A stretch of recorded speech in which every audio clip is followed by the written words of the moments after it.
प्यासा कौवा। ये गर्मियों का एक दिन था। सूरज खूब चमक रहा था। इसी वजह से तमाम पेड़ पौधे भी सूख चुके थे।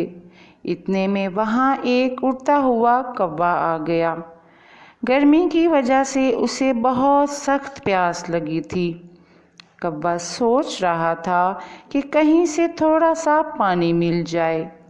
उड़ते उड़ते कौवे ने हर जगह पानी तलाश किया, लेकिन वो नाकाम रहा। फिर उड़ते हुए कौवे ने दूर से एक कुआं देखा। कौवा प्यास से बहुत नडाल था।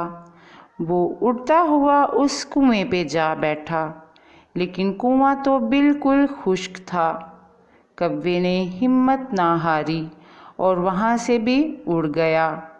आखिरकार उड़ते हुए कौवे ने दूर से एक घड़ा देखा। वो फौरन से आकर घड़े के पास बैठ गया। घड़े में पानी तो था, लेकिन बहुत कम था। कौवे ने सोचा, घड़े से पानी कैसे पिया जाए। वो कोई तरकीब सोचने लगा। फिर उसकी नज़र पास ही पड़ी कंकरियों पर पड़ी।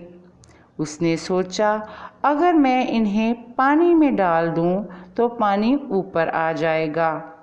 वो एक एक कंकर पानी में डालता गया और पानी खुद ही ऊपर आ गया।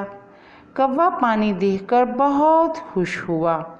कौवे ने जी भरकर पानी पिया और वहाँ से उड़ गया। प्यारे बच्चों, इस कहानी से हमें ये सबक मिलता है कि मेहनत करते रहने से मंजिल मिल ही जाती है। इसलिए हमें मेहनत करते रहना चाहिए और हिम्मत नहीं हारनी चाहिए।